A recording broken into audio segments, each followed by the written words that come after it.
The old farmhouse stood silhouetted against a bruised twilight sky, a skeletal finger of rotting wood pointing accusingly at the heavens. It had been empty for 20 years, ever since the incident. Old Man Hemlock's incident. Nobody in Harmony Creek talked about it anymore, not directly. But the silence itself was a heavy shroud.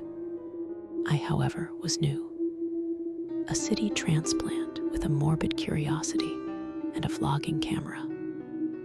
The local whispers had painted a vivid picture. A man driven to madness, a peculiar illness that festered in his flesh. And then, the night he became something else. They said the air around his property would thicken, grow heavy, like breathing through wet wool. They spoke of a guttural, wet clicking sound that emanated from within the walls. My friend Liam, a Harmony Creek native who'd only agreed to come along after copious amounts of cheap beer, kept a nervous distance. "This is a bad idea, man. Seriously bad.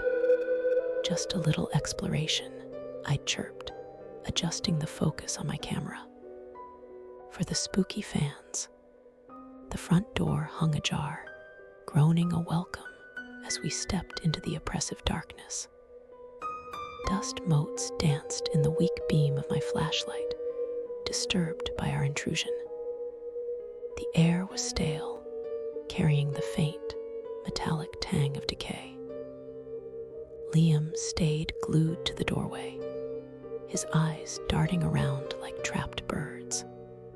We moved through the main living area, cobwebs draped like morbid decorations. A tattered armchair sat askew, as if someone had abruptly risen from it. As we ventured deeper towards the kitchen, the temperature plummeted. My breath plumed in the sudden chill. Liam let out a choked gasp. "Did you hear that?" he whispered, his voice trembling. I'd heard it too. A faint, rhythmic asterisk tap tap tap from somewhere within the house. It wasn't the settling of an old structure. It was deliberate, precise. We followed the sound to a narrow hallway leading to a back room. The tapping grew louder, more insistent. It was coming from behind a heavy wooden door. I reached for the handle, my hand slick with nervous sweat. "Don't," Liam hissed. "Please, man." But I was already turning the knob. The door creaked open, revealing a small, sparsely furnished room. The tapping stopped. For a moment, there was only the sound of our ragged breathing. Then, from the far corner, a wet, guttural asterisk click, asterisk. It was a sound that defied description, like a bone snapping underwater, followed by a moist exhalation. It seemed to vibrate not just in the air, but in my very teeth.